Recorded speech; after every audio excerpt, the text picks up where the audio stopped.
நடத்தப்படுகிற அனுபவம். ஹல்லேலூயா. ஆமென். Check check check price எல்லாம்.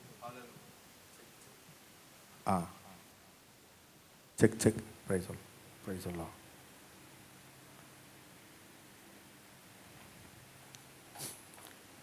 ஆவியினாலே ஆவியானவர் எப்படி நம்மை நடத்துவார், ஆவியானவர் நம்மளை எப்படி நடத்துவார் என்பதை நாம் பார்த்து கொண்டு வருவோம். எப்படியெல்லாம் நடத்தப்படக்கூடாதுன்னு போன வாரம் சொன்னேன். எப்படிலாம் ஃபஸ்ட்டு நம்ம எப்படிலாம் நடத்தப்படக்கூடாதுன்னு சொன்னதுக்கப்புறம் தான் எப்படி நடத்துவாருன்னு நமக்கு என்ன செய்யும், புரியும். இன்றைக்கெல்லாம் எப்படிலாம் நடத்தப்படக்கூடாது என்பது அவங்களுக்கு தெரிய மாட்டேங்குது. சூழ்நிலை மூலமாய் நடத்தப்படக்கூடாது, அப்புறம் மனிதர்கள் மூலமாக என்ன செய்யக்கூடாது.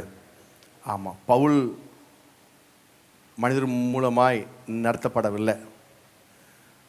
அகபு தீர்க்கதரிசி வந்து சொன்னாலும் கூட அதை பவுல் பெரிதாய் எடுத்துக்கொள்ளவில்லை. ஏனால் அதற்கு முன்பதாகவே ஆவியானவர் அவனுக்குள்ளே சொல்லிவிட்டார், நீ இப்படி இருக்க போகிற, இந்த மாதிரி செய்ய போகிறேன்னு சொல்லி. அதனால் தீர்க்கதரிசி வந்து நீ போகக்கூடாது, நீ செய்யக்கூடாது, அந்த இடத்துக்கு போகாத அப்படி சொன்னாலும் அது அவனுக்கு பவுலுக்கு என்ன செய்யலை, அதை பற்றி ஒரு பெருசாக எடுக்கலை, அதை பற்றி கேர் பண்ணவே இல்லை. அது மட்டும் இல்லை, பேதுரு ஒருநிலை வீட்டுக்கு போகும் பொழுது சத்தம் வந்தாலும் சத்தம் வருது, அடித்து புச்சின்னு வருது, தரிசனம் வருது, இதெல்லாம் பார்த்தா கூட பேதுரு என்ன செய்யலை, அதை பற்றி கேரே பண்ணல. வந்து உட்காந்து அதை பற்றி என்ன செய்கிறாரு, உட்காந்து யோசிக்கிறார், போகலான்னு சொல்லி எண்ணமே உண்டாகலை. ஆவியானவர் உள்ளுக்குள்ளே சொல்லும் போது தான் பேதுருக்கு தெரியுது போகணுன்னு சொல்லி. அப்புறம் எழுந்து போனார். அதெல்லாம் நம்ம போன வாரம் நம்ம பார்த்தோம். எனவே நம்முடைய வாழ்க்கையில் சபைக்கு போனால் ஏதோ ஒன்று நாம் ஒன்று கற்றுக்கொள்ள வேண்டும். ஆமாம், கற்றுக்கொள்ளாமல் இருந்தால் நம்முடைய ஆவிக்குரிய வாழ்வு என்ன செய்ய முடியாது, பிரகாசிக்க முடியாது. ஆமாம், இன்றைக்கெல்லாம் கற்றுக்கொண்டது என்னென்ன அப்படின்னா, அங்கே போவோம், இங்கே போவோம், அப்படி போவோம், இப்படி போவோம்னு சொல்லி பல விதத்தில் சொல்கிறாங்க. எல்லாம் போனாலும் சரி, நீங்கள் என்ன செய்யணும், அங்கே போய் ஒரு காரியத்தை நீங்கள் என்ன கற்றுக்கொள்ள வேண்டும், கற்றுக்கொண்டோம் என்றால் உங்களுடைய வாழ்வு நிச்சயமாலுமே பெரிய லெவலை கர்த்தர் கொண்டு போவார். பவுல் பாருங்க, அகபு தீர்க்கதரிசி சொன்ன பிரகாரம் போயிருந்தோம்னா ஆசீர்வாதம் இருக்காது. ஆவியானவர் சொன்ன பிரகாரம் போனபடினாலே, தேவ சித்தத்தின் மையத்திலே பவுல் இருந்தபடினாலே, அப்போஸ்தலர் 19 அதிகாரம் 10-11 எடுத்து பார்த்தீங்கன்னா, அங்கே ஆசியாவில் எல்லாரும் கர்த்தருடைய வசனத்தை ஏற்று கேட்டார்கள்னு சொல்லியிருக்கு. எல்லாரும் கேட்கத்தக்கதான காரியத்தை கர்த்தர் செஞ்சார். ஃபஸ்ட்டு அவர் அதுக்கு முன்னாடி ஆசியா போக கிளம்புனார். ஆனால் கர்த்தருடைய ஆவியானவர் என்ன பண்ணார், தடுத்துட்டார். எடுத்து வாசிங்க, அந்த பகுதி இருந்தால் எடுத்து வாசிங்க, வாசி டக்குன்னு போவோம். ஏன்னா நம்ம எந்த பகுதி, அப்போஸ்தலர் 16 அதிகாரம், அப்போஸ்தலர் 16 6 வாசிங்க. அவர்கள் பிரிவியா கலாத்தியா நாடுகளை கடந்து போகும்போது ஆசியாவிலே வசனத்தை சொல்லாதபடிக்கு பரிசுத்த ஆவியினாலே தடை பண்ணப்பட்டு. பரிசுத்த ஆவியானவரே எதுக்கு ஆவியானவர் தடை பண்ணாரு? தியேட்டர் போகக்கூடாதா, தியேட்டர் போகக்கூடாது, பாட்சா படத்தை பார்க்கக்கூடாது, தடை பண்ணாரு.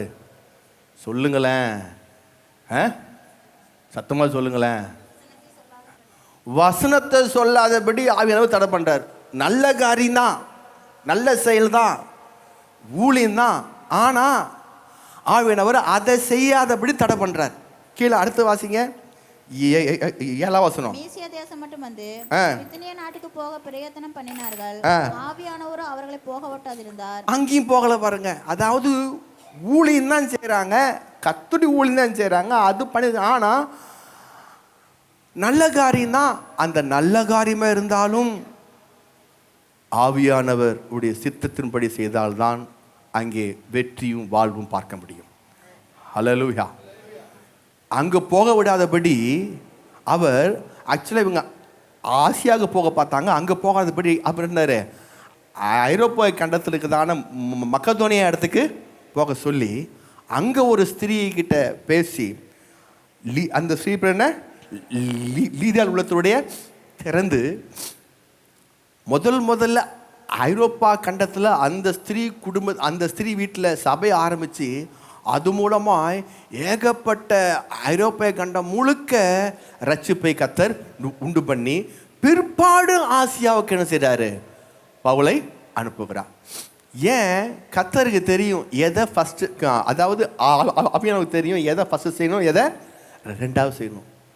ஆமாம், ஏன் ஃபஸ்ட்டு அங்கே அனுப்பலை? அது இருக்கட்டும்ப்பா, 10 வருஷம் கழிச்சு அவன் எப்படி இருப்பான், 10 வருஷம் கழிச்சு இப்போ எப்படினான்னு நமக்கு தெரியாது, அவருக்கு தெரியும். ஹல்லேலூயா.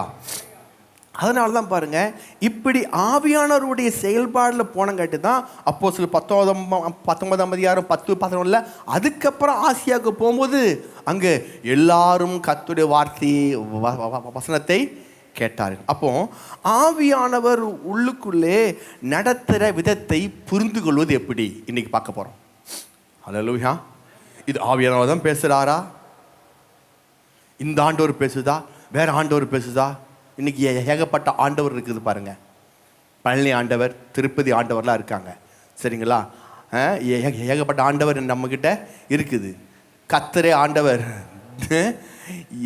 இயேசுவே ஆண்டவர், அது இவர் இருக்கிற. அப்போ ஏகப்பட்ட ஆண்டவர் இருக்கும்போது எந்த ஆண்டவர் பேசுன்னு நமக்கு இருந்துச்சுன்னு கொஞ்சம் உஷாராக இருக்கணும், பார்த்துக்குங்க.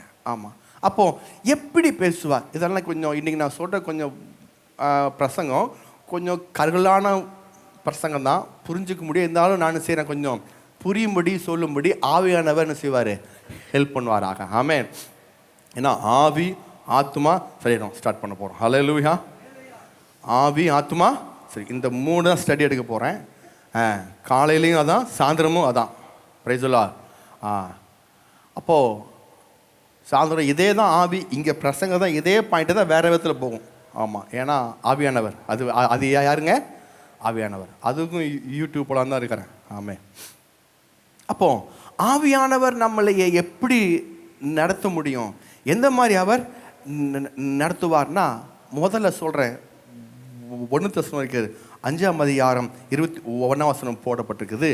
எல்லாவற்றையும் சோதித்து பாருங்க. எடுத்து வாசிங்க. 1 தெசலோனிக்கர் 5:21. எல்லாவற்றையும் சோதித்து பார்த்து நலமானதை பிடித்துக் கொள்ளுங்கள். மேல அது ஏன் அப்படி போட்டிருக்காரு, மேல வாசிங்க. தீர்க்க தரிசனங்களை அற்பமா எண்ணாதிருங்கள். அப்போ தீர்க்க தரிசனங்களை அற்பம். நான் போன வாரம் சொன்னேன், தீர்க்க தரிசனம் வேற, தீர்க்க தரிசி வேற. ஆமென். ஆமா, தீர்க்க தரிசனங்கிறது ஒரு வரம், தீர்க்க தரிசிங்கிறது ஒரு ஊழியம். ஆமா, தீர்க்க தரிசி என்ற ஊழியத்தை கர்த்தர் சபைக்கு கொடுத்திருக்கிறாரு. தீர்க்க தரிசனம் எனதான வரத்தை விசுவாசிகள் கர்த்தரிச்சிருக்காரு, கொடுத்திருக்கிறார். ஹல்லேலூயா. அப்போ தீர்க்க தரிசனம் சொல்றவங்க அவங்க எப்படி இருக்கணும், அவங்க எப்படி சொல்லுவாங்க, சபைக்கு பக்தி புத்தி தெளிவு. பக்தி புத்தி அது சபையில் சொல்றது விசுவாசி. தீர்க்க தரிசி என்ன செய்வாங்க, அவங்க ப்ரெசன்ட் பாஸ்ட் ஃபியூச்சர் 3 அவங்க சொல்லுவாங்க. ஹல்லேலூயா. இதெல்லாம் பார்த்தோம். ஆமாம், சமயம் இல்லை இன்னைக்கு. அப்போ இது 2க்கும் வித்தியாசம் நம்ம சொல்லி கொடுத்துட்டேன். இப்போ எல்லாவற்றையும் சொல்லுங்க. ஆமாம், உங்களுக்குள்ள யார் பேசுகிறாங்கங்கிறத எல்லாத்தையும் நீங்கள் சொப்பனம் பார்க்கலாம், யாராச்சும் கர்த்தர் பேசுகிறாங்க கூட சொல்லலாம், கனவு பார்க்கலாம், தரிசனம் பார்க்கலாம், சத்தம் கேட்கலாம், எல்லாவற்றையும் சொல்லுங்க. இப்படி எல்லாவற்றையும் என்ன போட்டிருக்கு, சோதித்து பார்த்து நலமானதை. ஆமாம், நீங்கள் தரிசனம் பார்த்தாலும் சொப்பனத்தை பார்த்தாலும் அந்த சொப்பனம் இந்த சொப்பனம் எல்லாத்தையும் நான் நம்பக்கூடாது. எல்லா கனவையும் நம்பக்கூடாது, எந்த சொப்பனையும் நம்பக்கூடாது. சொப்பனத்தை பார்த்து தரிசனத்தை பார்த்து சத்தத்தை கேட்டு எது பண்ணாலும் எல்லாவற்றையும் சோதித்து, ஆமாம், கொஞ்சம் சோதித்து பாருங்கள். அதில் சோதித்து பார்த்து நலமானதை பிடித்து கொள்ளுங்க. ஹல்லேலூயா. அப்போ எப்படி சோதித்து பார்க்க முடியும், நீங்கள் பால் எப்படி சோதிக்கிறது, எப்படி சோதிக்கணும்னா, ஃபஸ்ட்டு தேவனுடைய வார்த்தைக்கு நீங்கள் கண்ட சொப்பனம், நீங்கள் கண்ட தரிசனம், கர்த்தர் உங்கள்கிட்ட சொன்னது எல்லாம் ஒத்துப்போதான்னு பார்க்கணும். ஆமென். ஹல்லேலூயா. ஒருத்தர் வந்து உங்கள்கிட்ட கர்த்தர் இப்படி சொல்கிறாரு, அப்படி சொல்கிறாரு, அப்படி இப்படி சொன்னால் அந்த வார்த்தையும் கர்த்தருடைய வசனமும் ஒத்து போகுதா முதல்ல பார்க்கணும். அப்படி ஒத்து போகாதுன்னா நம்ம ஒன்று சொல்லணும்னா பேசாமல் போயிடணும். அவரையும் யாரையும் வர சொல்ல தேவையில்லை, நம்ம பேசாமல் போயிடணும். எனக்கு தெரியும். அப்போது முதல்ல கர்த்தருடைய வார்த்தையை ஒத்து போக கொஞ்சம். அப்படின்னா என்ன நமக்கு மிக முக்கியம்? இதில் என்ன தெரியணும்? கர்த்தருடைய வசனம் தெரியணும், வார்த்தை தெரியணும். ஆமே, வசனம் வார்த்தைன்னு தெரியாட்டினா ஈஸியாக பிசாசு சாப்பிட்டு போயிடுவான், ஏமாத்திடுவான். ஆமாம், எல்லாத்தையும் நம்புவீங்க. அவங்க சொன்ன இவங்க சொல்ல. ஏன்? வசனம் தெரியல. எப்படிங்க? வசனம் தெரியல.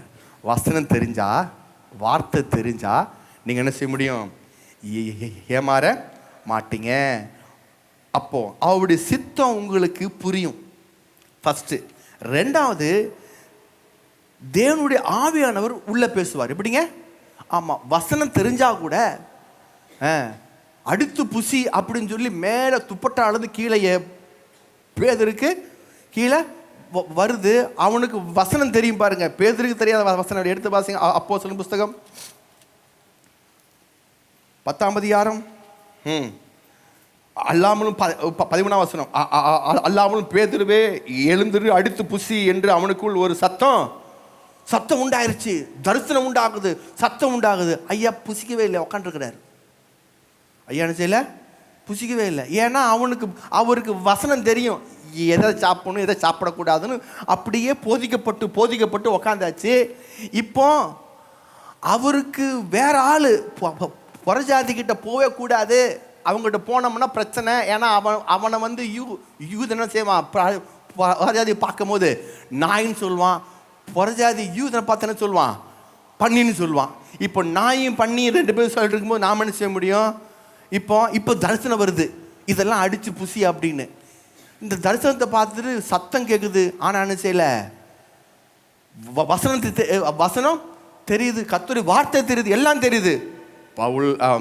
பேதுரு உட்காந்து சிந்தனை பண்ணி கொண்டார். எடுத்து கீழே வாசிங்க 19ஆம் வசனம். பேதுரு அந்த தரிசனத்தை குறித்து சிந்தனை பண்ணி கொண்டிருந்த கையில் அங்கே ஒரு கோடை போட்டுக்குங்க. எப்படிங்க? சொல்லுங்க. ஆவியானவர். சொல்லுங்க. ஆவியானவர். சொல்லுங்க. இது என்னடா இப்படி சத்தம் வருது, பெரிய பிரசங்கம் சொல்கிறாங்க, பேசுகிறாங்க, தரிசனம் வருது, எல்லாம் வருது. எனக்கு வசனம் எல்லாம் எனக்கு நல்லாவே அத்துப்படி எல்லாமே எனக்கு தெரியும். அப்போ இதை என்ன சேர்ந்துலேயே உக்காண்டுக்கும் பொழுது சொல்லுங்க சத்தமாக சொல்லுங்க. ஆவியானவர் 3 மனுஷரை உன்னை தேடுகிறார்கள், நீ எழுந்து இறங்கி ஒன்று பேசாமல் போன.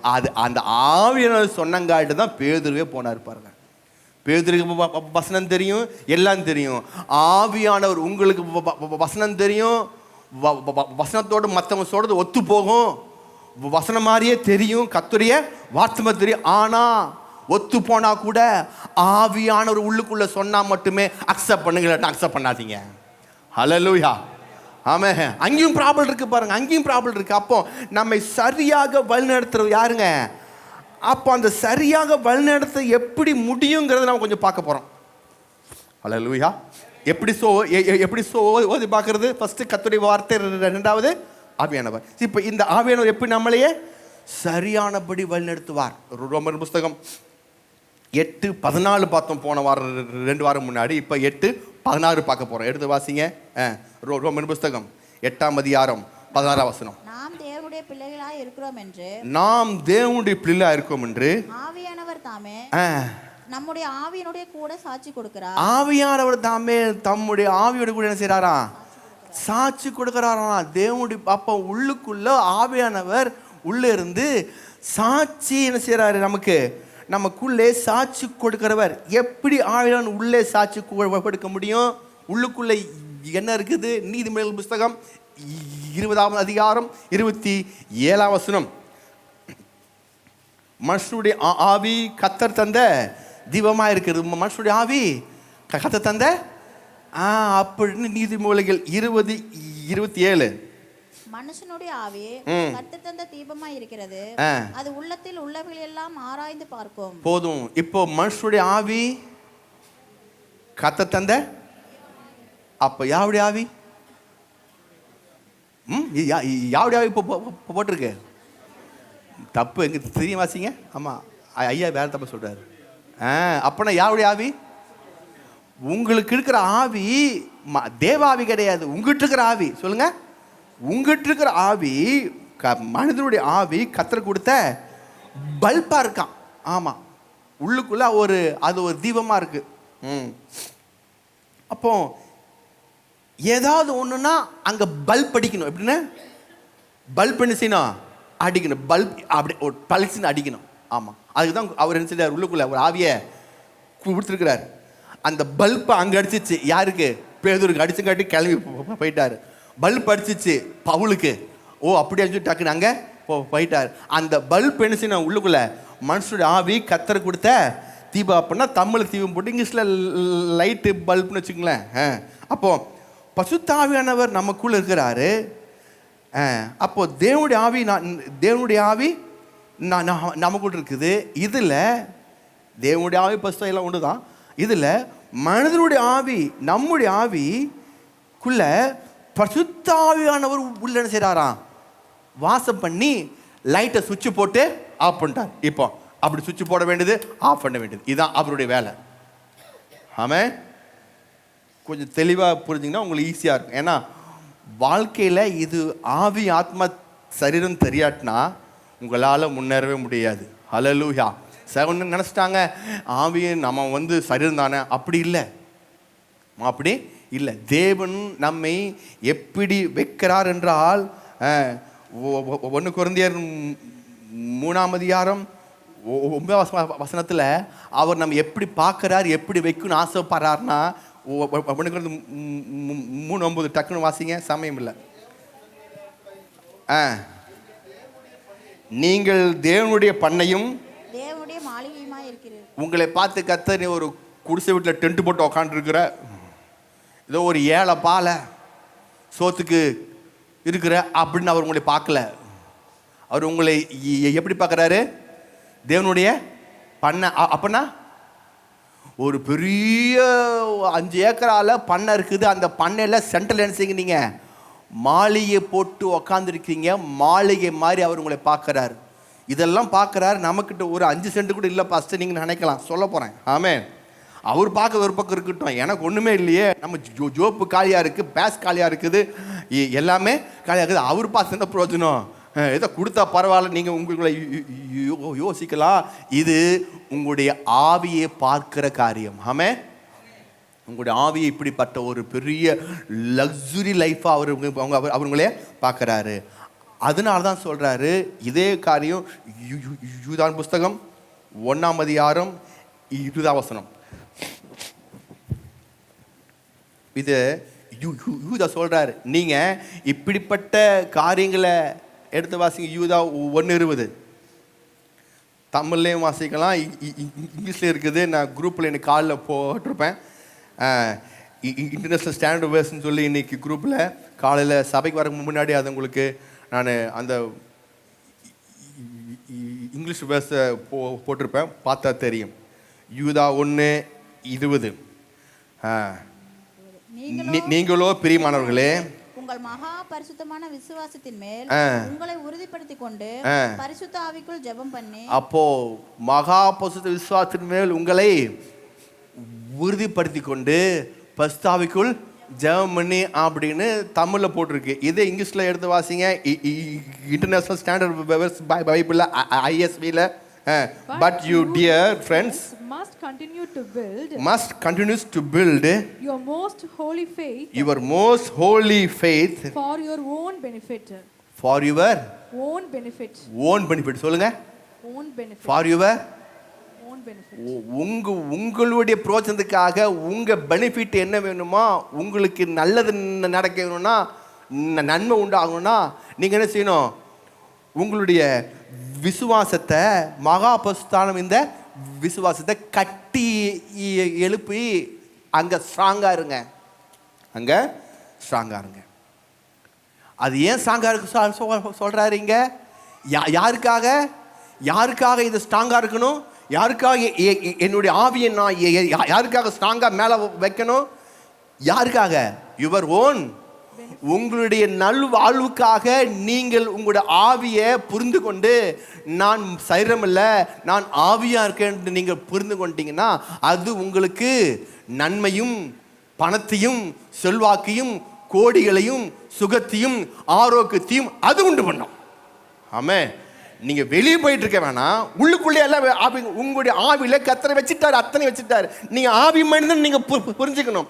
ஆவி மனிதன் புரிஞ்சுக்காதனால இத்தனை பிரச்சனையே. ஹல்லேலூயா. ஆமே, நீங்க சாதாரண ஆள் கிடையாது, ஆவி மனிதன். சொல்லுங்க. அப்ப ஆவி மனிதன் புரிஞ்சுக்கிறது தான் உங்களுடைய ஆவியில அவர் சுகம், பெலன், தீர்க்காயுசு, பணம், செல்வாக்கு எல்லாத்தையும் ஆவியில வச்சுட்டாரு. ஆமா, நீங்க சிருஷ்டிக்கப்பட்டுமே சொல்றது, ஒருவன் கிறிஸ்துவுக்கு இருந்தால் பூ சிருஷ்டியா இருக்கிறான், பழையெல்லாம் ஒழிவு எல்லாம் ஒன்றும் ஒழியிலையே. அதே மீசை இருக்குது, அதே தாடி இருக்குது, எல்லாமே அப்படி இருக்கணும். ஒன்று அப்படி இல்லை. இது சரீரத்தில் சொல்லப்படல. அந்த வசனம் ஆவி வசனம். எப்படிங்க? உங்களுடைய ஆவி குறித்து சொல்லப்பட்ட வசனம். அந்த ஆவியில எல்லாமே இருக்குது. ஹல்லேலூயா. அப்போ இந்த ஆவியை நீங்க நல்லா நினைச்சணும், புரிஞ்சுக்கணும். எபேசியர் 1 எபேசியர் 2:8. எபேசியர் 2:8. கிருபையினாலே விசுவாசத்தை கொண்டு ரட்சிக்கப்பட்டீர்கள். விசுவாசத்தை கொண்டு ரட்சிக்கப்பட்டீர்கள். போதும். அதே 1 கொரிந்தியர் 1:18, மத்தேயு 24:13. 1 கொரிந்தியர் 1:18.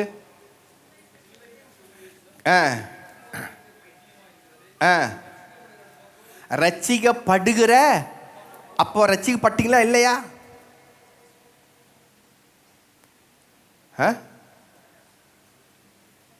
மத்தேயு 24:13.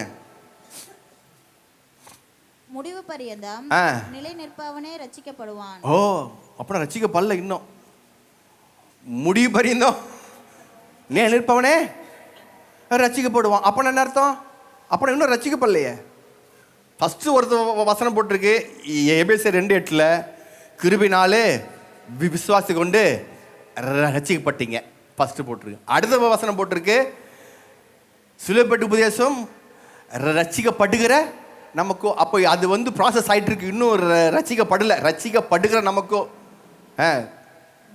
Present continuous tense. எங்கள் அப்பாட்ட கேட்டால் சொல்லுவார், ப்ரெசன்ட் கண்டினியூஸ் டென்ஸ். அது போயிட்டு இருக்குது, இன்னும் ஃபுல்ஃபில் ஆகலை. ரட்சிக்கப்படுகிற நமக்கோ இன்னும் ரட்சிப்பு இன்னும் ஃபுல்ஃபில் ஆகலை. அடுத்து ஒன்றுன்னு போட்டிருக்கு பாருங்க, முடிய போயிருந்தோம். ஆமாம், அது அது இது அது ஒன்றும் ஸ்டார்ட்டே ஆகலை. 3 வசனம் 3 பக்கம் போட்டால் இது என்ன சொல்லுது பாஸ்டர்னா, ஃபஸ்ட்டு சொன்ன வசனம் உங்கள் ஆவி கூட சொல்லப்பட்ட வசனம். சொல்லுங்கள்.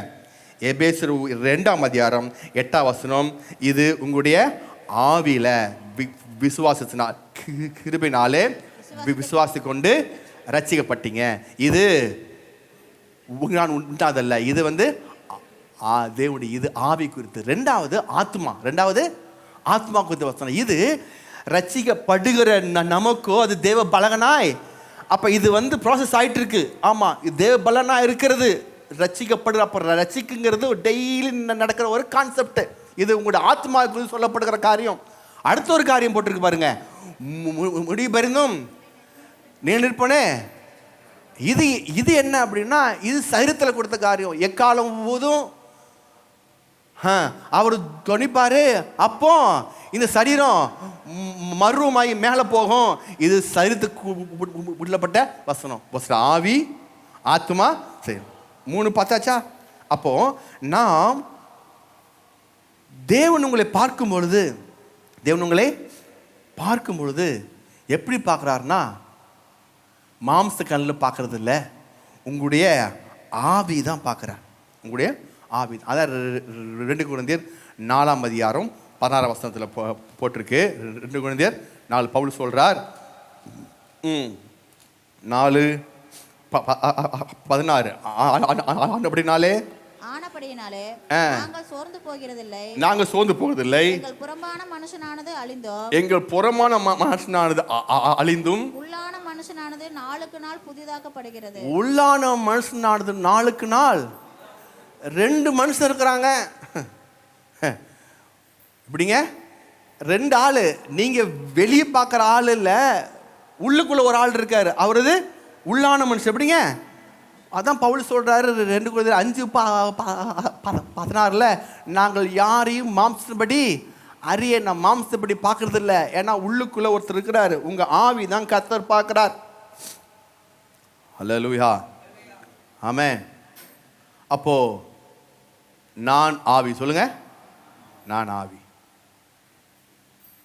இதை இயேசு அழகா சொல்றாரு பாருங்க.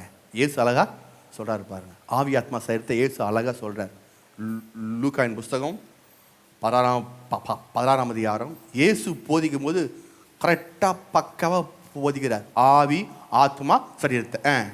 16ஆம் அதிகாரம் 19 வசனம். லூக்கா 16. ஐஸ்வர்யமுள்ள ஒரு மனுஷன் வாசிங்க. எல்லாரையும் எல்லாம் எடுத்துட்டீங்களா? இது மிக முக்கியமான காரியம். ஐஸ்வர்யமுள்ள ஒரு மனுஷன் இருந்தான். ஐஸ்வர்யமுள்ள மனுஷன் ஒருவன் இருந்தான். அவன் ரத்தாம்பரமும் விலையேறப்பெற்ற வஸ்திரமும் தரித்து அனுதினமும் சம்பிரமாய் வாழ்ந்து கொண்டிருந்தான். எல்லாம் சேர்ந்து சொல்லுவோமா? லாசரேன்னு பெயர் கொண்ட ஒரு தரித்திரம் இருந்தான். அவன் பருக்க நேர்ந்தவனாய் அவன் ஐஸ்வரனாய் அருகே வாசல் அருகே கிடந்து அவனுடைய மேஜையிலிருந்து விழும் துணுக்கைகளாலே தன் பசியை ஆற்ற ஆசையா இருந்தான். நாய்கள் வந்து அந்த பருக்களை நக்கிற்று. பின்பு அந்த தரித்திரன் மரித்து தேவதூதரால் ஆபிரகாமுடைய மடியிலே கொண்டு போய் விட்டான். ஐஸ்வர்வானும் மரித்து அடக்கம் பண்ணப்பட்டான். இதுதான் மிக முக்கியம். ஐஸ்வர்வான் மரித்து அங்க அடக்கம் பண்ணப்பட்டான இடத்துல மட்டும் கோடு போட்டுக்குங்க. ஆமென். இப்போ ஐஸ்வர்வான் மரித்து அவன் என்ன பண்ணிட்டான்? நேராக குழி தோண்டி புதைச்சி அடக்கம் பண்ணியாச்சு. இப்போதான் மிக முக்கியம். சரீரம் எங்க போச்சு? சொல்லுங்க.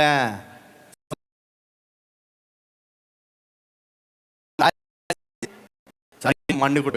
இப்போ பின்பு சரி பாதாளத்திலே என்னங்க தன் கண்களை ஏறெடுத்து. கண் எப்படி வந்துச்சு?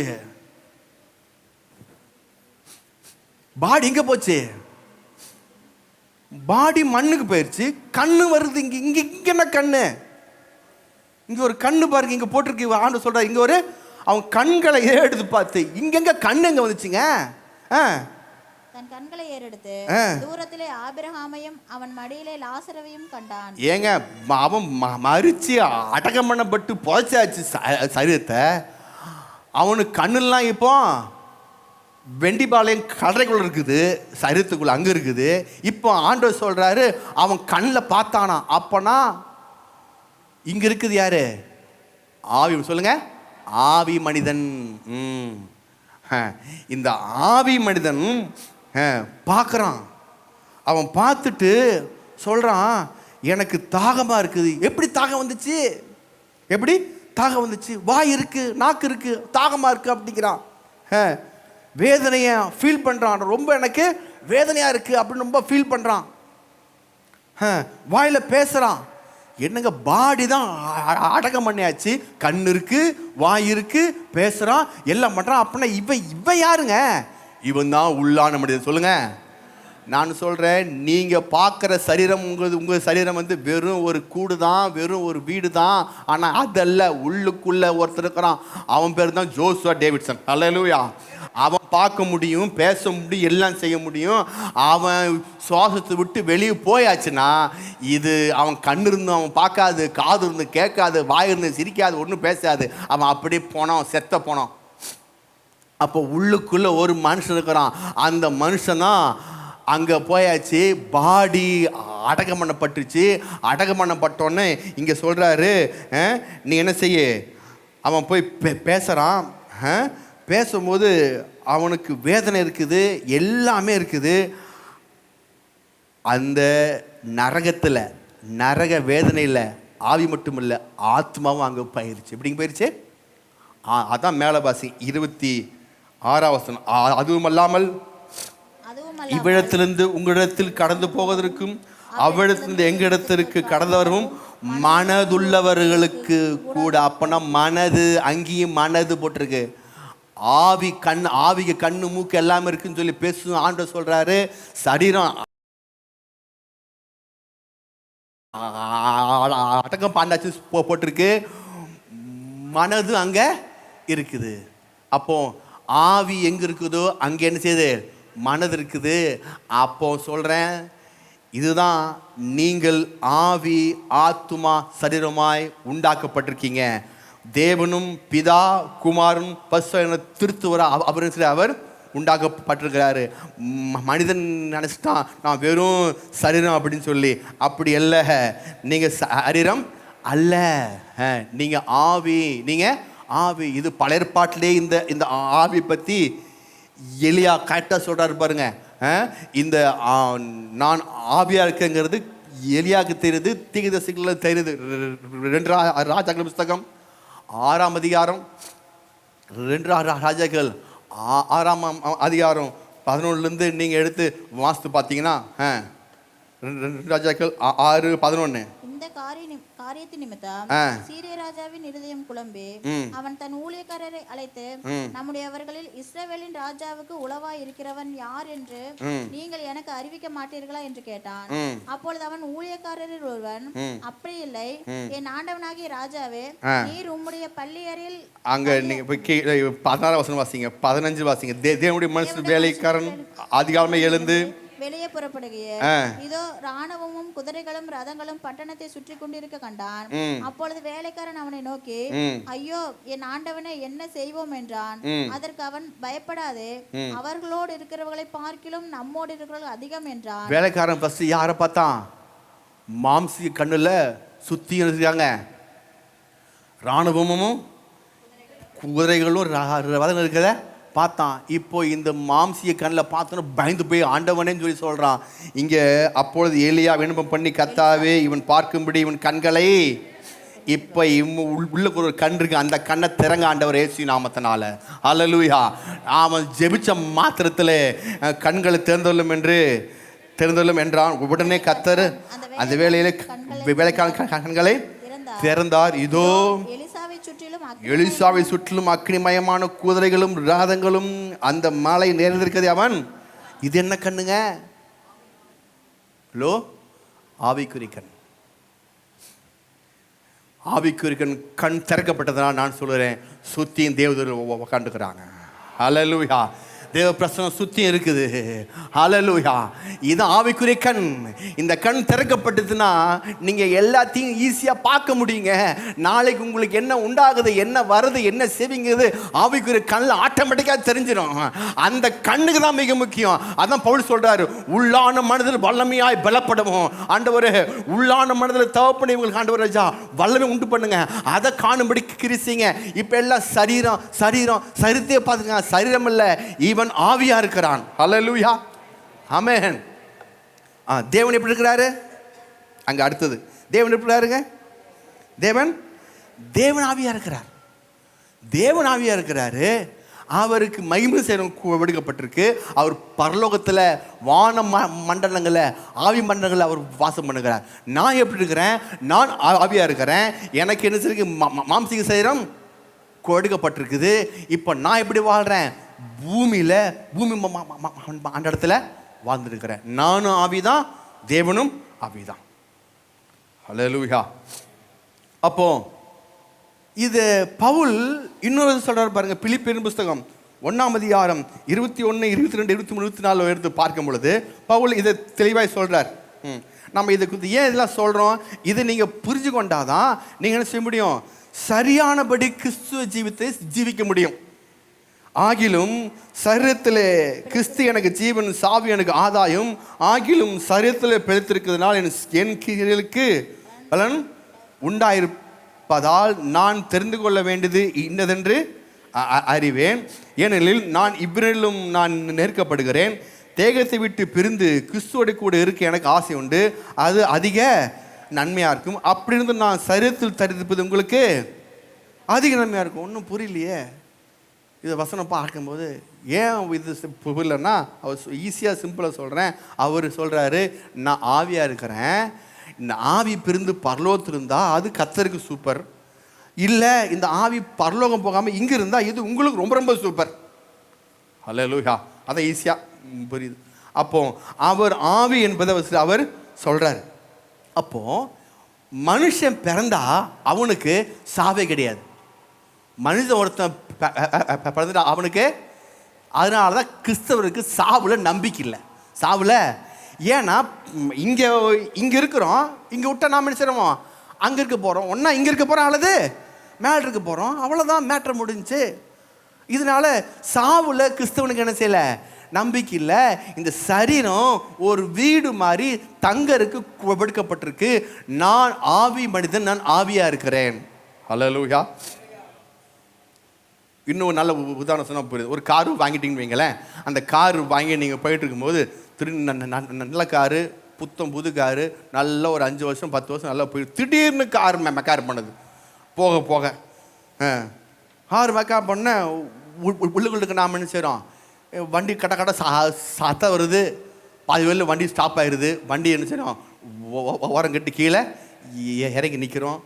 ஆள் ஃபோன் பண்ணி வர சொல்கிறேன் மெக்கானிக். அவன் வந்து செக் பண்ணுறான், காரை பார்க்குறான், பேட்ரி டெட்டு அப்படிங்கிறான், ரேடியேட்டர் டெட்டு அப்படின்ட்டான். ஏன்னா ரொம்ப நாள் ஆச்சு இல்லை, எல்லாமே டெட்டுன்னு சொல்லி இருந்துச்சுறான்.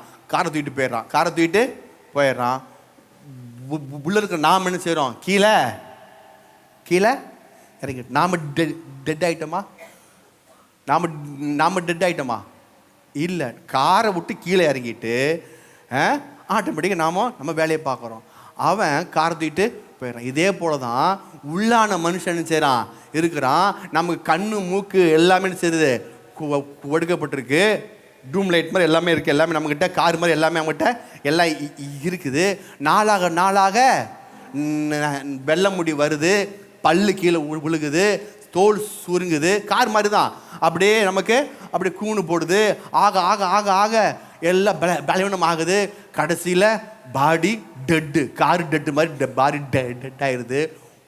உள்ளகிற ஆளுன்னு செய்கிறாரு ஆவி மனிதன் கீழே சொல்லுங்க, அவன் கீழே இறங்கிறான். இப்போ கீழே இறங்கும் போது தான் மிக முக்கியம். கீழே இறங்கும்போது சும்மா இருக்க மாட்டோம். உள்ளுக்குள்ளே பேக் வச்சுருப்போம்ல, நம்ம ட்ராவல் பண்ணும்போது பேக்கு, சரிங்களா, அந்த பேக்கை தூக்கிட்டு கீழே இறங்கணும், சரிங்களா. அந்த பேக்கை தூக்கிட்டு கீழே நம்ம கீழே இறங்கும்போது மிக முக்கியம் எந்த பேகு வச்சுருக்கோன்னு மிக முக்கியம். சிலவெல்லாம் பாவம் என்ற பேகு வச்சுருக்காங்க. என்ன வச்சுருக்காங்க, பாவம், அக்கிரமம், அநியாயம் என்ற பேக் தூக்கிட்டு கீழே இறங்குறாங்க. ஏன்னா பேக் எடுக்க வச்சு தான் என்ன செய்வோம், அடுத்த வாழ்வு நம்ம வாழ முடியும். அப்போ இதை தூக்கிட்டு கீழேங்கனால அவங்க அழியாத நரகத்தில் வேதனை இடத்துல கொண்டு போயிடுறாங்க. சிலர் ரட்சிப்பு, இயேசு ஏற்றுக்கொண்டு ரட்சிப்பு, நீதி, சமாதானம், சந்தோஷம் இப்படிப்பட்ட பேக்கை வச்சு கீழே இறங்கி போகிற இடத்துக்கு பரலோகத்துக்கு போயிடுறாங்க. நீங்கள் கீழே காரை விட்டு வள்ளியிலிருந்து கீழே இருக்கும்போது என்ன எப்படிப்பட்ட பேக் வச்சுருக்க மிக முக்கியம். திடீர்னு வண்டி எங்கே வேணால் ஸ்டாப் ஆகும், அவ்வளோதான், ஸ்டாப் ஆகிடும் எங்கேனாலுமே. அப்போ பேகு மிக முக்கியம். ஹல்லேலூயா. கேரண்டி கிடையாது இந்த காருக்கு. ஆமென். இந்த காருக்கு கேரண்டி. எப்போ வேணால் வண்டி எங்கே நிற்கும் நமக்கு தெரியாது. திடீர்னு கோவில் நிற்கும், பெருந்தூர் நிற்கும், அல்லது சேட்டபுரம் நிற்கும், துடுப்பதில் நிற்கும், கோயம்புத்தூர் நிற்கும், ஊட்டி போகும்போது அபியாசம் நின்றோம். எங்கே வேணால் நிற்கும் வண்டி காரில். அந்த காரு எங்கே வேணால் நிற்குங்க. ஆனால் கீழே இறங்குற போது தான் மிக முக்கியம். ஹல்லேலூயா. என்ன கையில் பேக் வச்சுருக்கீங்க? ரட்சிப்பு இருக்கா அவங்க கையில்? சமாதானம் இருக்கா அவங்க கையில்? இளைப்பா இருக்கா அவங்க கையில்? இயேசு இருக்கிறாரா அவங்க கையில்? அந்த இயேசு இருந்தால் போதும், அவர் உங்களை லாஸ்ரு இடத்துல பரதேசத்துக்கு கொண்டு போய் விட்டுருவார். ஆமென். ஹல்லேலூயா. அந்த பேக் சில இடத்துல அந்த பேக் இல்லாதனால தான் பாருங்கள் வேதனையும் அழிவுள்ள இடத்துக்கு அவங்க போயிடுறாங்க. அதான் ஆண்டவர் சொல்கிறாரு, என்னை விசுவாசித்தவன் மரித்தாலும் பிழைப்பான். ஹல்லேலூயா. ஆமென். அவர் நீங்கள் விசுவாசித்தீங்கன்னா உங்களுக்கு சாவு என்பதே இல்லை. ஹல்லேலூயா. சில நினைக்கிறாங்க அப்படின்னா இயேசு ஏற்றுக்கொண்ட சாவு இல்லையா? இயேசு ஏற்றுக்கொள்ளாவிட்டாலும் சாவு இல்லை. ஆமென். அடுத்த ஒரு உண்மை சொல்கிற பாருங்க. இன்னொன்று, இயேசுவை ஏற்றுக்கொள்ளாவிட்டாலும் இயேசுவை நம்பாவிட்டாலும் நீங்களும் ஆவி உள்ள மனுஷன்தான், உங்களுக்கும் சாவு கிடையாது. பூமியில் பிறந்தாலே நீங்கள் வாழும்படி சிருஷ்டிக்கப்பட்டிருக்கீங்க. ஒன்றா இங்கே வாழுவீங்க, அல்லது பேக் இருக்கிறோ அந்த பேக் பிரகாரம் பரலோகம் அல்லது நரகம் ரெண்டில் எங்கே ஒரு பக்கம் நீங்கள் வாழுவீங்க. உங்களுக்கு சாவு கிடையாது. பூமியில் பிறந்துட்டீங்கன்னா ஏசு ஏற்று கொள்ளாவிட்டாலும் உங்களுக்கு சாவு கிடையாது. நான் தற்கொலை பண்ணிட்டான் அப்படின்னு தற்கொலை பண்ணாலும் கத்திர அந்த நாளில் வருமா எல்லாத்தையும் மேலே எழுப்பிடுவாராம். எழுப்பி ஞாயிற்றுப்பு நாளை கொண்டு போய் கொண்டு அப்பாடா தற்கொலை பண்ணிட்டையா, இது வாழ்வே வேண்டாம் அப்படின்னா அவனையும் விடுறதில்லை. அவனையும் மேலே எழுப்பி அவனுக்கு ஷாக்கு, ஏடா நான் தற்கொலை பண்ணி இங்கே உட்காந்துக்கனே, அவனுக்கும் மேலே தூக்கிடுவார், தூக்கி அங்கேயும் வச்சிருவார். அப்போ கல்லறையில் தேவன் அவனையும் எழுப்புவார். விசுவாசிகளை ஃபஸ்ட்டு எழுப்புவார், கடைசியில் அவனையும் எழுப்புவார். அப்போ நான் சொல்கிறேன், பூமியில் பிறந்த யாவருக்கும் சாவு என்பது இல்லை. மரித்து இயேசுவை ஏற்றுக்கொண்டால் பரலோகம் போவாங்க. இயேசுவை ஏற்றுக்கொள்ளாவிட்டால் அவன் நரகத்துக்கு போவான். சரீரம் என்பது ஒரு காரு மாதிரி, ஒரு கூடு மாதிரி, ஒரு வீடு மாதிரி. உள்ள இருக்கிற ஆள் தான் உள்ளான மனிதன். அவன் தான் மிக மிக முக்கியம். ஹல்லேலூயா, ஆமென். இந்த உள்ளான மனிதன் அவனை நீங்கள் புரிஞ்சிட்டிங்கன்னா நீங்கள் எதுக்கும் கவலைப்பட மாட்டீங்க. உங்களுக்கு வியாதி இருந்தாலும் சரி அது சுகமாயிரும். உங்களுக்கு பிரச்சனை இருந்தாலும் சரி அது சால்வ் ஆகும். ஏன்னா உள்ளான மனிதனுக்குள்ள அவர் சுகத்தை வச்சிட்டாரு. ஹல்லேலூயா, ஆமாம். உள்ளான மனிதன் ஒரு சீக்காளி கிடையாது, நோயாளி கிடையாது. அவன் சுகமாக்கப்பட்டவன். அவன் இயேசுவோடு இருக்கிற மனுஷன். அவன் தேவனுடைய ஆவியினாலே உண்டாக்கப்பட்டவன். அவனுக்கு எப்பொழுது சுகம் ஆரோக்கியம் உண்டு. அதனால தான் உள்ளான மனிதன் மிக மிக கவனம் செலுத்தணும். சிலங்கன அவங்களுடைய இதுனா சரீரம் நினைச்சிட்டாங்க. அதனால சரீரத்தில் உழைக்கிறது, வேலை வேலை, டைம் இல்லாமல் பயங்கரமாக தூக்கம் இல்லாமல் வேலை செய்கிறது. மனுஷன் சரீரத்துக்கே மிக முக்கியம் தருகிறான். 8 மணி நேரம் தூங்குறான், 8 மணி நேரம் வேலை செய்கிறான், அடுத்த 2 hours செய்கிறான், சாப்பிட்றான். 6 hours அவன் என்ன செய்கிறான்? மீதி நேரத்தில் மீதி 6 hours அவன் என்ன செய்கிறான்? செல்ஃபோன் நோண்ட ஆரம்பிச்சிடறான். அவ்வளோதான், வேறு மேட்ரு முடிஞ்சு. தடவிட்டே இருக்கிறான். வெத்தலைக்கு சுண்ணாம்பு தர மாதிரி வச்சுட்டு விட்டுட்டு அவ்வளோதான். மனித வாழ்வு இதே முடிஞ்சு போச்சு. செல்ஃபோனு, சாப்பிட வேண்டியது, ஹாயாக வெளியே மாப்பிள்ளை மச்சான்னு பார்க்க வேண்டியது, அப்புறம் 8 மணி நேரம் வேலை செய்ய வேண்டியது, நல்லா கரபுரம் நல்லா தூங்க வேண்டியது பாட்டை விட்டு. அவன் நினச்சிட்டான் சரி நினச்சிட்டேன். நீங்கள் சரீரங்கள் இல்லைங்க, நீங்கள் ஆவிங்க. நீங்கள் யார்? நீங்கள் ஆவி மனிதனுங்க, நீங்கள் வெறும் சரீரம் கிடையாது. அப்போது சிலருடைய ஜீவித்தில் சரீரத்துக்கு பயங்கரமாக மேக்கப் பண்ணுறது, சரீரத்துக்கு பயங்கர முக்கியத்துவம் கொடுக்குறது, சந்தோஷம் தப்புன்னு இல்லை. ஆனால் சரீரத்துக்கு எந்த அளவு முக்கியம் தரீங்களோ அதை விட அதிக முக்கியம் உள்ளுக்குள்ள இருக்கிற ஆவி மனிதனுக்கு நீங்கள் என்ன செய்யணும்? முக்கியம் தர வேண்டும். ஹல்லேலூயா, ஆமென். அந்த ஆவி மனிதன் மிக மிக முக்கியம். அந்த ஆவி மனிதனுக்கு நீங்கள் என்ன செய்ய முடியும்? கொடுத்தாதான் உள்ள நீங்கள் அழகாக இருக்க முடியாது. அதான் பவுல் சொல்கிறாரு, புறமான மனுஷன் அழிந்தும் உள்ளான மனுஷன் நாளுக்கு நாள் இந்த மேலே இருக்கிற மனுஷன் நாளுக்கு நாள் வெள்ளை முடி பல்லு எல்லாம் போயிட்டு இருக்குது. ஆனால் உள்ளுக்குள்ள மனுஷன் நாளுக்கு நாள் செய்யறான், இளமையாயிட்டே இருக்கிறானா, ஆகிட்டே இருக்கிறானா. அதான் பவுல் சொல்றார், நீங்கள் வாசித்தீங்களே. அப்போ சிலவங்க வீடு நல்லா அழகாக வச்சுட்டு நல்லா பெயிண்ட் அடித்து சூப்பராக வச்சுக்கிட்டு உள்ளுக்குள்ள இருக்கிற பெரிய பங்களா மாதிரி கட்டிக்கிட்டு பயங்கரமாக வீடு பார்க்குற வெளியே பிரம்மாண்டமாக இருந்துட்டு உள்ளுக்குள்ள இருக்கிற ஆள் பாபா தம்பி அப்படின்னு வெளியே வந்தால் நீங்கள் என்ன செய்வீங்க? என்னையா வீடு பங்களாமல் இருக்குது, உள்ளுக்குள்ள இருக்கிற எல்லாமே நோயாலே சீக்கிரம் இருக்கிறான், அங்கே ஒரு பெட்டு போட்டிருக்கு, இங்கே ஒரு பெட்டு போட்டிருக்கு, எல்லாம் உள்ளுக்குள்ள வந்தால் ஒரு லொக்கு இரும்பிட்டு தலைவலி தைலம் போட்டுக்கிட்டு அப்படியே இங்கே பிடிக்குது, தூக்க முடியலன்னு சொல்லி உட்காந்துக்கிட்டு ஒரே வியாதியாக இருக்காங்க உள்ளுக்குள்ள. அப்படின்னா அந்த வீடு பெருசாக ஜம்மு இருந்து என்ன பிரயோஜனமா சொல்லுங்கள்? பெயிண்ட் அடித்து நல்லா புது வீடு கட்டி பிரயோஜனமா? அதே போல் நீங்கள் என்ன தான் பெயிண்ட் அடித்து நல்ல ஃபேன் வலி போட்டு தட்டிக்கிட்டு எல்லாம் அழகாக பண்ணாலும் உள்ளுக்குள்ள இருந்தாங்கன்னா ஒன்றும் இல்லை. ஹல்லேலூயா. வெளியே இருக்கிற மனுஷன் சூப்பராக கண்டிப்பாக வேணும். நானே டைப்பர் ஆள் தானுங்க. ஹல்லேலூயா, ஆமாம், நானே டைலாம் வேணும். ஆமாம், இதெல்லாம் ஓகே தான், இது வேணாம் சொல்ல வரல. ஆனால் இதை விட உள்ளுக்குள்ள ஒரு பெரிய மேட்டர் இருக்குது. அதான் மிக முக்கியம். அவன் நல்லா இருக்கணும் பாருங்க. அவன் நல்லா இருந்தானா எல்லாத்தையும் ஜெயிக்க முடியும். ஹல்லேலூயா. அப்போ ஆவி உள்ளுக்குள்ள மனுஷன், ஆத்மா ஒருத்தருக்கான் பாருங்க. ஆத்மா சரீரம் இருக்குது பாருங்க. இப்போ நான் வந்து யாராவது ஒருத்தர் வந்து கோவம் வந்துச்சுன்னா கத்தி எடுத்து பிளேட் எடுத்துருந்துச்சுன்னா டக்கு டக்கு டக்குன்னு சரி ஒரு 2 கிளி கிழிச்சுன்னா அவங்க மேலெல்லாம் என்ன செய்யும், பிளேட் போட்டான்டா அப்படின்னு பிளேட் ஆயிரும், ஒரே ரத்தம் வந்துடும், ஒரு கீழ் ஆயிரும். இது சரீரத்தில் காயப்படுத்துறது. ஆனால் உங்களை தொடாமல் பிளேடு அறுக்காம நான் உங்களை காயப்படுத்த முடியும். எப்படி? வார்த்தையினால. லூசு பேலை அப்படின்னா போதும். எப்படி இருக்கும்? டக்குன்னு கோவம் வந்துடும் உங்களுக்கு. எப்படிங்க? எப்படி கோவம் வந்துடும்? இப்போ இந்த வார்த்தை எங்கே போய் உங்களுக்கு குத்துது, எங்கே இடிக்குது, எங்கே காயப்படுத்துது? ஆத்மாவை சொல்லுங்க. ஆத்மாவை காயப்படுத்துது. வார்த்தை ஆத்மாவை காயப்படுத்தும். சரிங்களா? செயல்பாடு அடிக்கிறது உதைக்கிறது சரீரத்தை காயப்படுத்தும். அப்போ சரீரம் ஆத்மா இது 2 மிக மிக முக்கியமானது. இப்போ நான் இன்னைக்கு செய்ய போகிறேன் ஆவிதான் நான் உங்களுக்கு நான் சொல்லித்தர போகிறேன். ஆவி இதை விட முக்கியமானது. இதுதான் சொல்கிறேன், ஆவிக்கு நீங்கள் அதிக நேரம் செலவு செய்ய வேண்டும். அதிக நேரம். ஹல்லேலூயா. அநேக விசுவாசி மத்தியில் நான் ஆவியாக இருக்கிறேன், எனக்கு ஒரு மனது இருக்குது, நான் சரீரத்தில் வாழ்கிறேங்கிற அந்த காரியம் அவங்களுக்கு போதிக்கப்படலை, தெரியல. அதனால தான் அவங்களுக்குள்ள சரீரத்தை என்ன செய்கிறாங்க, வராங்க. சரீரம். ஒரு தம்பிக்கிட்ட மாப்பிள்ளை பொண்ணு பார்க்க கூப்பிட்டு போனேன். அந்த தம்பி எல்லாம் பார்த்துட்டு சூப்பராக இருக்குது, எல்லாமே ஓகே. அப்புறம் தெரியும், பாஸ்டர் எனக்கு வேணாம் பாஸ்டர். அப்படி ஏன்ப்பா? ஆவிக்குரிய பொண்ணு, நல்ல பொண்ணு, எல்லாமே ஓகே தான்ப்பா, நல்லா ஓகே தாங்க, தலையாட்டு வந்தால் இப்போ வந்து ஏன் வேணாங்கிற? 2 இன்ச்சு குள்ளமாக இருக்குது, 2 இன்ச்சு ஹைட்டு வேணும். அவனுக்கு 2 இன்ச்சு தான் முக்கியமாக இருக்குது. உள்ளுக்குள்ளுக்கிற ஆவி அபிஷேகம் பெற்றிருக்கு, பொண்ணு ஞாசாரம் எடுத்திருக்கு, கற்றுக்கொண்டு இருக்குது, அதை அவன் பார்க்கறது இல்லை. அவன் என்ன பார்க்குறான்?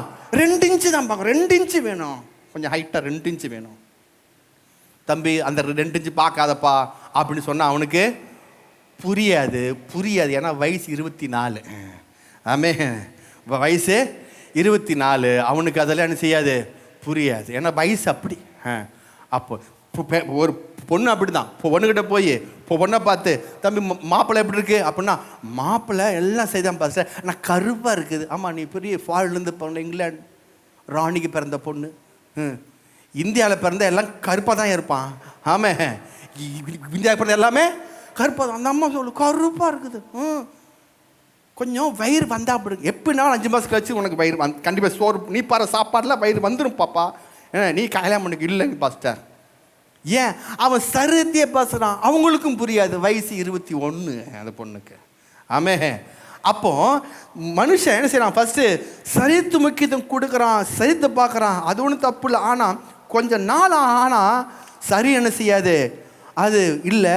உள்ளுக்குள்ள இருக்கிற உள்ளான மனிதனை பார்க்க வேண்டும், பார்க்க ஆரம்பிப்பான். ஹல்லேலூயா. கல்யாணம் முடிச்சோன்னு பார்த்தீங்கன்னா, ஃபஸ்ட்டு கல்யாணம் முடிச்சுட்டாங்க. அதுக்கப்புறம் நான் போனவான சொன்னேன், 85 வயசு 90 வயசு போது ஒவ்வொருத்தர் போய் போனவான சொன்னேன். நான் ஒவ்வொருத்தர் போய் கேட்டேன், இவங்க யார்? இவங்க தான் அந்த அம்மா கூணு போட்டு பாட்டி அம்மா கை உள்ளுக்குள்ளே போட்டு உக்காந்துருக்குது, நின்றுருக்காங்க. பாஸ்டர் போய் கேட்குறாராம், நீங்கள் இவர் என்னுடைய மனைவி, age 85, I am 95. He is a வேர்ல்டஸ்ட், அதாவது உலகத்திலேயே அழகான மனைவி இவ தான். எத்தனை வயசு? 85 வயசில் இந்த ஐயா சொல்கிறாரு, உலகத்திலே அழகான பொண்ணு இந்த அம்மா. ஏன்? இப்போ அவர் வயசாக என்ன பண்ணிட்டாரு? புறமான மனிதன் அழிந்து உள்ளான மனிதனை பார்க்க ஆரம்பிச்சிட்டார். ஹல்லேலூயா. அப்போ உள்ளான மனிதனுக்கு உள்ளான ஏஜ் சொல்கிறாரு அவர். அப்போது உள்ளான மனிதன் மிக மிக முக்கியமானது. அதான் நம்முடைய ஜீவிதத்தில் பெரிய மாற்றத்தை உண்டு பண்ணும். 1 பேதுரு 3ஆம் அதிகாரம் 4-5 எடுத்து வாசிங்கன்னா, புலம்பான அலங்கரிப்பு உங்களுக்கு அலங்காரமாயிடாமல் உள்ளான அலங்கரிப்பாகிய சாந்தமும் அமிர்தமும் ஆவியே உங்களுக்கு அலங்காரமாக இருக்கு. உள்ளுக்குள்ள இருக்கிற ஆவி தான் பெரிய அலங்காரமாக வைக்குன்னு சொல்லி பவுல் சொல்றார். 1 தெசலோனிக்கேயர் 5ஆம் அதிகாரம் 23ஆம் வசனம் எடுத்து பார்க்கும் பொழுது, ஆவி ஆத்மா சரீரம் அங்கே போட்டிருக்கு. சாமா தேவந்தாமே உங்கள் ஆவி ஆத்மா சரீரத்தை முற்றிலுமாய் காத்துக்கொள் கல்வராகி. இந்த ஆவினாலே உள்ளான மனிதன் என்று அர்த்தம். ஆமே. சரி, இந்த ஆவியும் ஆத்மாவும் இன்னொரு ஆக்கியோன்னு சொல்கிறாரு, சரியாக பிரிக்குதான். எப்படிங்க? ஆமாம், சிலவங்களுக்கு இந்த ஆவியும் ஆத்மாவும் பிரிக்க தெரிய மாட்டேங்குது. அது எப்படி பாஸ்டர்? எபிரேயர் 4:12 எபிரேயர் 4:12 ஆவிக்கும் ஆத்மாவுக்கும் ஒரு வித்தியாசத்தை அங்கே ஆக்கியோன்னு சொல்கிறார். எடுத்து வாசிங்க 4:12. தேவனுடைய வார்த்தையானது ஜீவனும் வல்லமையும் உள்ளதாயும் இருபுறமும் கருக்குள்ள எந்த பட்டயத்தையும் கருக்குனாயும் ஆத்மாவையும் ஆவியையும் கணுக்களையும் ஊனையும் பிரிக்கத்தக்கதாக. போதும், இது எது பிரிக்குது? ஆத்மாவையும் ஆவியும். சொல்லுங்க, ஆத்மாவையும் ஆவி. இது ரெண்டையும் எது பிரிக்குதான்? தேவனுடைய வார்த்தை பிரிக்குது. ஆமாம், வசனம் தாங்க பிரிக்க முடியும். அப்போ எப்படி பாஸ்டர் தேவனுடைய வார்த்தை பிரிக்குன்னு சொல்கிறீங்க? நான் சொல்கிறேன் பாருங்க. அநேக நேரத்தில் ஆவிக்கும் ஆத்மாவுக்கும் சிலவங்களுக்கு வித்தியாசம் தெரியாதனால ரெண்டுமே ஒன்றுன்னு சிலவங்களாம் போதிக்கிறாங்க. தவறு. ஆவி வேற, ஆத்மா வேற. இப்போ நான் எப்பொழுதும் தேவனுடைய சித்தத்தில் நடக்கும்போது, நான் எப்போதும் தேவனுடைய சித்தத்தில் நடக்கும்போது ஆவிக்கும் ஆத்மாவுக்கும் வித்தியாசம் தெரியாது. ஆவிக்கு ஆத்மாவுக்கு வித்தியாசம் தெரியாது. அப்போ வசனம் வந்து தான் என்ன செய்யும்? வித்தியாசத்தை உண்டு பண்ணும். அப்போ தேவனுடைய வசனம் சொல்லுகிறது, ஆவியும் ஆத்மாவையும் கர்த்தருடைய வார்த்தை பிரிக்குமா. இதை எப்படி சொல்றது? நான் சொல்றேன். காலையில் எந்திரிச்சோன்னே 6 மணிக்கு எந்திரிச்சோன்னே அப்படியே பார்க்குறீங்க, இன்னைக்கு எங்கே சர்ச்சுக்கு போவோமா? அப்படியே மேகமூட்டமாக இருக்குது. 7 மணிக்கு சர்ச்சு வச்சுட்டாங்க, நேரத்தோடு போகணுமா? போகலாம், இன்னைக்கு வேணாம், அடுத்த வாரம் போகலாம் அப்படின்னு உங்கள் ஆத்துமா மனது சொல்லுது.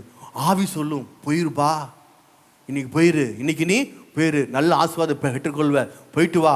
வேத வார்த்தை சொல்லுது, சபை கூடுதலை ஒருபோதும் விட்டு விடான்னு சொல்லி பைபிளில் போட்டிருக்கு. அந்த வசனத்தை ஆவி ஞாபகப்படுத்தும். வார்த்தை என்ன செய்யும்? ஆவி ஞாபகப்படுத்தும். ஆத்மா என்ன செய்யும்?